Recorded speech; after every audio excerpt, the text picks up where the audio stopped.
Good morning students and welcome to English Education. Today I am going to discuss chapter 4 from a book First Flight of class 10th, and the name of the chapter is From the Diary of Anne Frank. From the Diary of Anne Frank, ये Anne Frank ने जब अपनी diary लिखी थी, you might have heard about the name of the Diary of a Young Girl, जो कि एक novel था. Last time there is a reading text for class 10th. उसी का एक छोटा सा एक्सपर्ट जो है वो है ये एक छोटा सा अध्याय इसमें पेश किया हुआ है. And we are going to read this thing. Before starting let me ask you one thing कि आपको एन फ्रैंक की एक बायो स्केच लिखनी है. ठीक है, keep in mind you have to write a bio sketch of Anne Frank. Now we shall start with the chapter. Be ready with your books. I'm going to discuss I'm going to give you the explanation and the words जिसके meanings जिसका tough होगा. I'll give you that. So be ready. Now we shall start. Unless Anne Frank. She was born on June 12, 1929 February or March, not very sure, approx. 1945. Anne Frank जो थी उनका जन्म 12 जून 1929 को हुआ था और उनकी मौत फरवरी या मार्च, नॉट वेरी श्योर, 1945 में हुई थी. She was a German born Jewish girl. वो एक जर्मनी में जन्म ली हुई पर जूइस लड़की थी. जूइस उनका रिलीजन था जो उसको फॉलो करती थी, वैसी लड़की थी. Who wrote while in hiding with her family and 4 friends in Amsterdam during the German occupation of the Netherlands in World War II. World War II में ऐसा हुआ था कि नाजीज जो थे वो जर्मनी में कब्जा कर दिए थे, जूइस वाले लोगों को मार रहे थे. तो उस वक्त जो था एनी फ्रैंक जो थी अपनी फैमिली और अपने 4 दोस्तों के साथ एम्स्टरडैम, नीदरलैंड का जो कैपिटल, वहां जाकर के छुप करके रह रही थी. Her family had moved to Amsterdam after the Nazis gained power to Germany, but was trapped when the Nazis occupied extend into the Netherlands. As precautions against the Jewish population increased, the family went into hiding in July 1942 in hidden room in her father's Otto Frank's office building. जब Nazis का attack बढ़ा और जब वो Jewish families को, population को खत्म कर रहे थे, वो उसका जब खात्मा करते जा रहे थे, तब क्या हुआ, जो एन फ्रैंक और उनकी फैमिली जो थी वो उसके फादर के एक ऑफिस में एक हिडन रूम था, जो गुप्त रूम होता है, उसमें जाकर के वो छुप गए थे 1942 में, जुलाई 1942 में. और वहीं जाकर के वो रहने लगे. वहां लगभग 2 साल तक वो छुपे रहे. The group was betrayed and transported in a concentrated camp. उसी ग्रुप में से किसी बंदे ने धोखा दिया. बिट्रेड मीन्स होता है धोखा देना. धोखा दिया और फिर नाजीज उसको, उन लोगों को पकड़ के कंसेंट्रेटेड कैंप में ले जाकर के बंद कर दिए. एन फ्रैंक जो थी वो टाइफस बीमारी से मर गई और वो तब मरी जब उनकी बहन, पहली बड़ी बहन जो थी वो मर चुकी थी. उसके कुछ ही दिन के बाद एन फ्रैंक की मौत हो गई. Her father Otto, the only survivor of the group, returned to Amsterdam after the war ended to find that her diary had been saved. Convinced that it was a unique record, he took action to have it published in the English under the name of the Diary of a Young Girl. उस world war में, उस war में, Nazis attack में Anne Frank के father इकलौते जो थे जो बच गए थे. तो वो फादर जब वर्ल्ड वॉर खत्म हुआ, वो वर्ल्ड वॉर के बाद जब वो अपने घर वापस आए, एम्स्टरडैम वापस आए, तब उसको एन फ्रैंक की वो डायरी मिली. जब उन्होंने वो डायरी देखी तो उनको लगा कि ये एक ऐसी डायरी है जिसको पब्लिश करवाना चाहिए, क्योंकि इसमें बहुत कुछ अलग अलग रिकॉर्ड्स मौजूद हैं. और वही उन्होंने इंग्लिश में पब्लिश करवाया. Actually this diary is written in Dutch language. ठीक है, it's not mention, it is written in Dutch language. उनके फादर ने इसको इंग्लिश में पब्लिश करवाया और उन्होंने ही इस डायरी को नाम दिया था diary of a young girl. The diary was given Anne Frank for her father's 13th birthday. जब डायरी एनी फ्रैंक को दी गई थी, ये वो डायरी थी जब एनी फ्रैंक को उनके फादर ने उनके 13वें जन्मदिन पर गिफ्ट किया था. और उस डायरी में 12 July 1942 until the final entry of 1 August 1944 तब तक कि हर चीज क्रोनिकल ऑर्डर में सीरियल वाइज लिखी हुई है। मतलब इन दिनों एन फ्रैंक जो थी वो कंटिन्यूसली हर दिन डायरी लिखती थी। It was eventually translated from original Dutch into many other languages. इनको फिर ये ओरिजिनली डच लैंग्वेज से फिर बहुत सारे अदर लैंग्वेजेस में ट्रांसलेट किया गया था।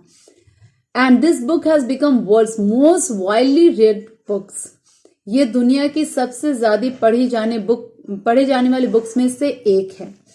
There have also been several films, television and theatrical production and even an opera based on this diary.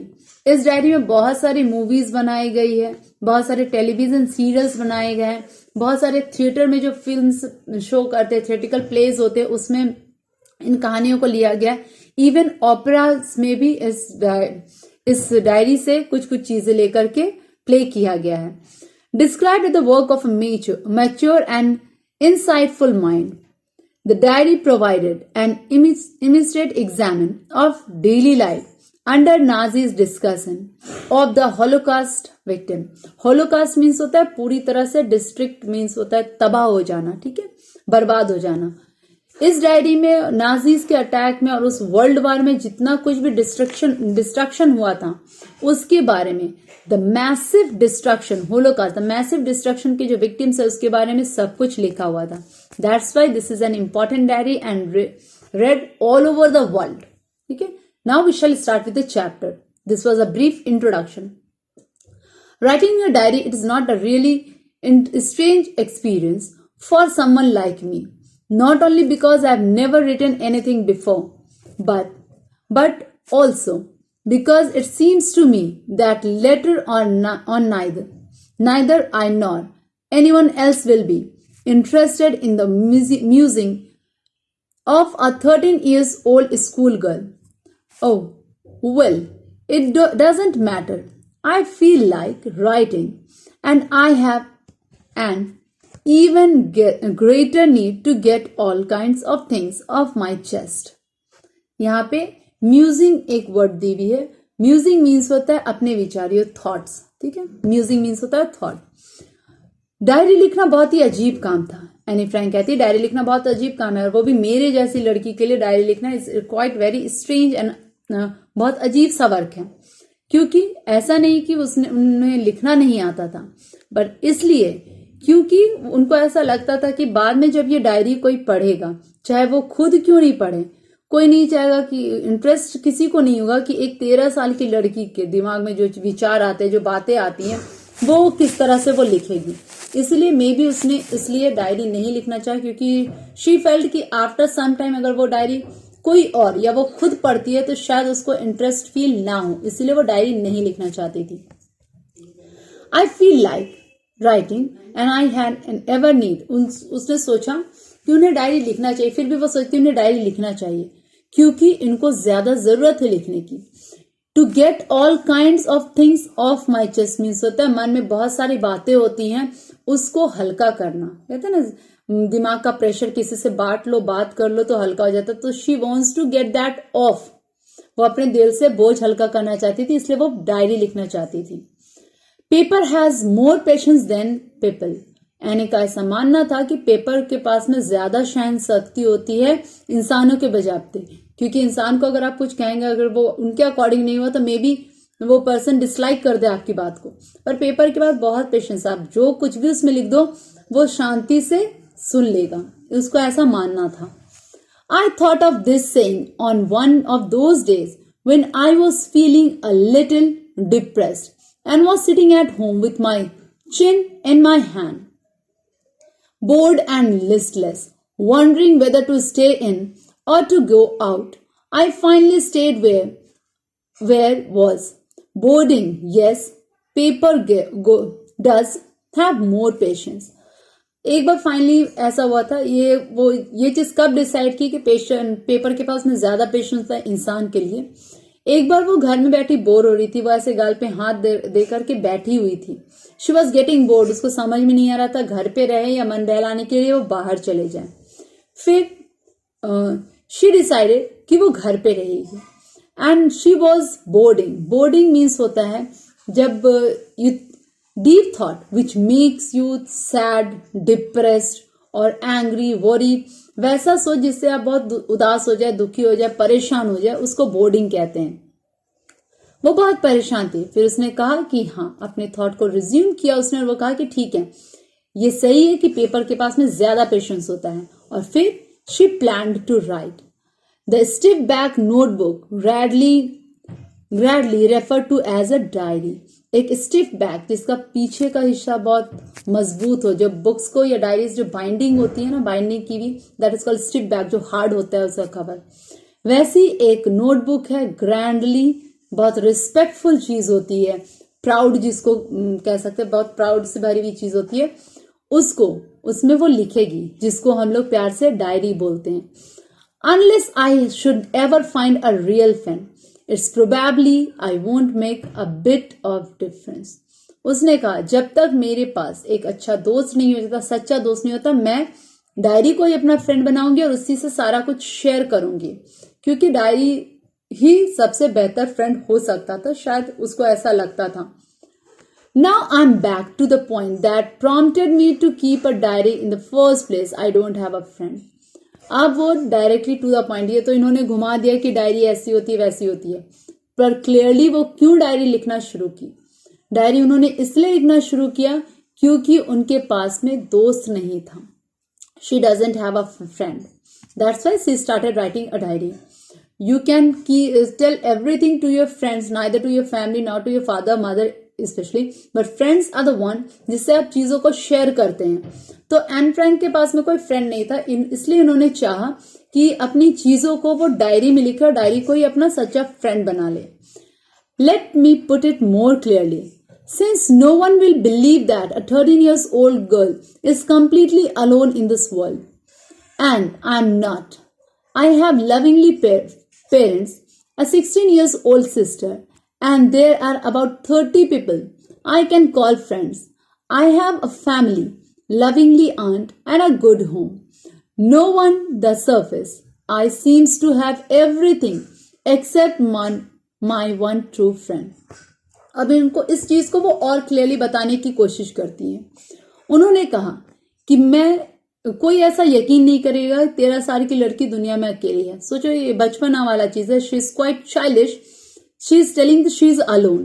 पर प्रॉब्लम क्या थी, वो अकेली कह रही है खुद को, पर वो अकेली है नहीं, क्योंकि उसके पास में उसके पेरेंट्स हैं, उसकी एक बड़ी बहन है, उसके अलावा उसके घर में 30 लोग हैं, उसकी फैमिली में 30 पीपल है। So how can she be alone, जिनको वो दोस्त कह सकती थी। उसके अलावा ये कहती हैं कि मेरे पास लविंगली फैमिली है, लविंग आंट है, रिलेटिव्स हैं और एक अच्छा सा घर है, पर नो वन, ये सब कुछ है उसके पास में, पर उसके पास में क्या नहीं है, एक ट्रू फ्रेंड नहीं है। इसीलिए वो कभी कभी अपने आप को अलोन फील करती थी। All I think about when I am with my friend in have is having a good time. I can't bring myself to talk about anything but ordinary everyday things. We don't seem to be able to get any closer, and that's the problem. Maybe it's my fault that we don't confide in each other. वो कहती ऐसा नहीं कि दोस्त बिल्कुल भी नहीं है, उनके पास दोस्त थे, पर वो हर दिन का रोजमर्रा का चीज जो होता था, वो ऑर्डिनरी बातें होती वो करती थी, पर वो ज्यादा क्लोज अपने फ्रेंड से नहीं हो पाई थी।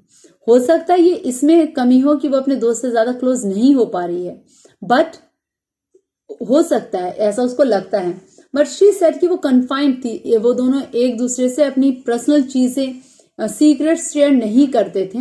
दैट्स व्हाई शी सेज कि वो क्लोज फ्रेंड्स नहीं थी।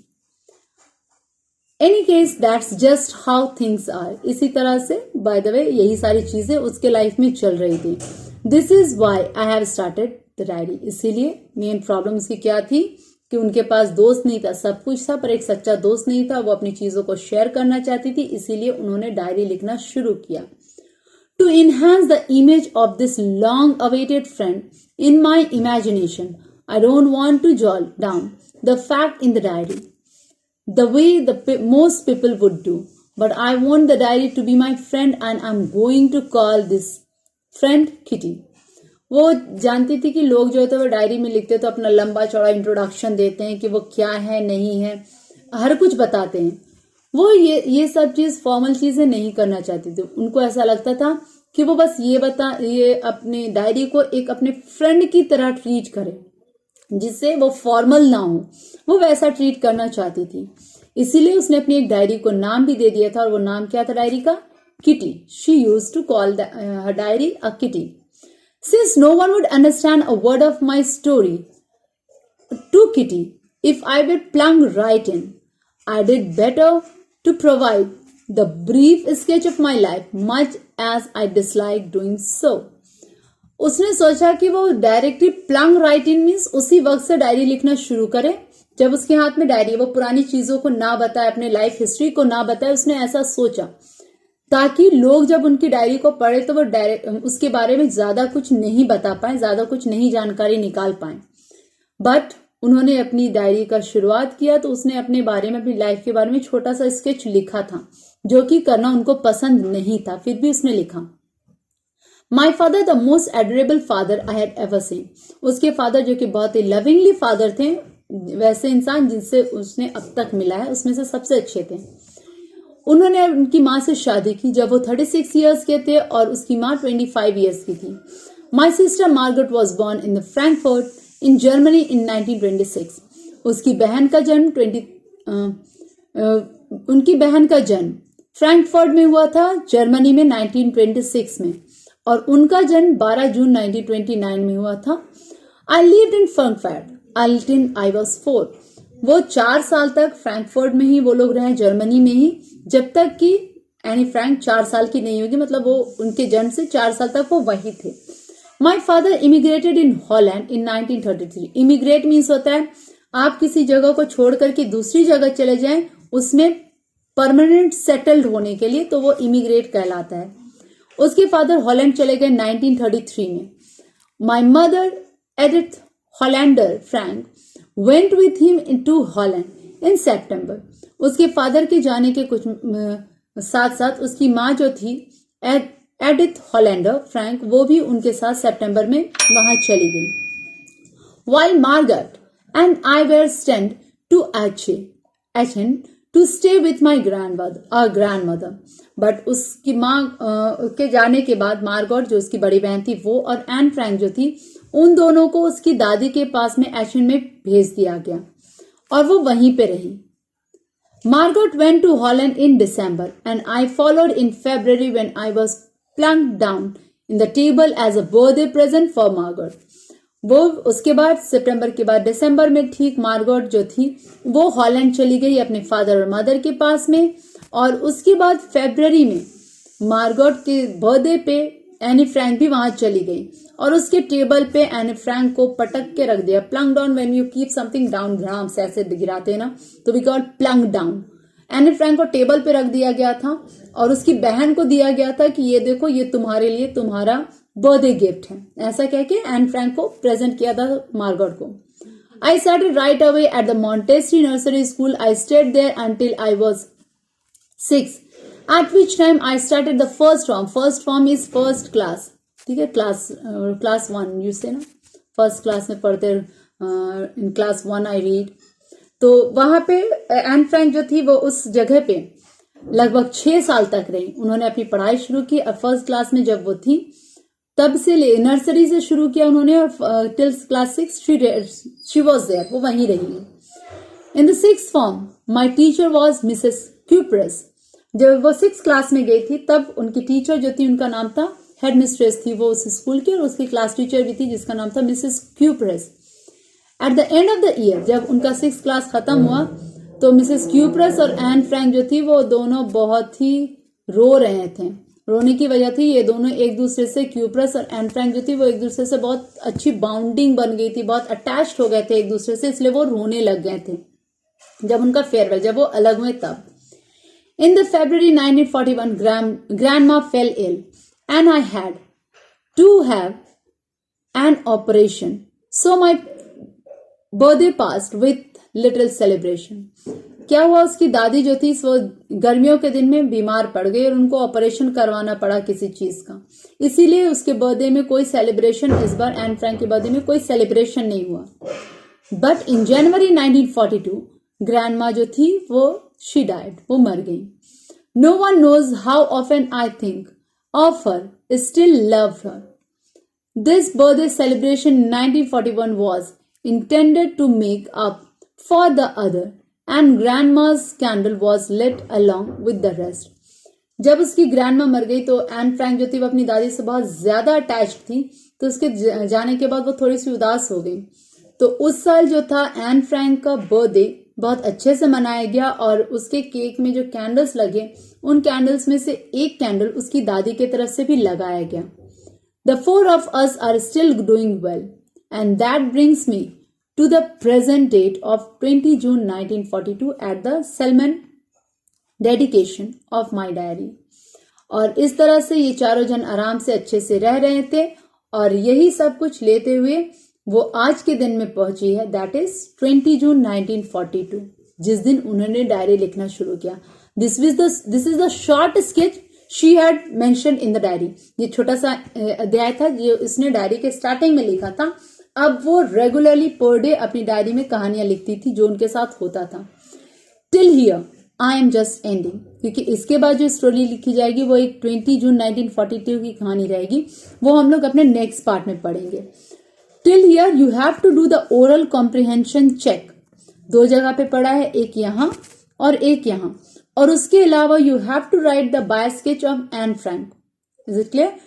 Try to write it, and जब तक आप इतना लिखेंगे फिर I will give you the next video for your rest. इस चैप्टर का रेस्ट पार्ट बताने के लिए I will give you the video.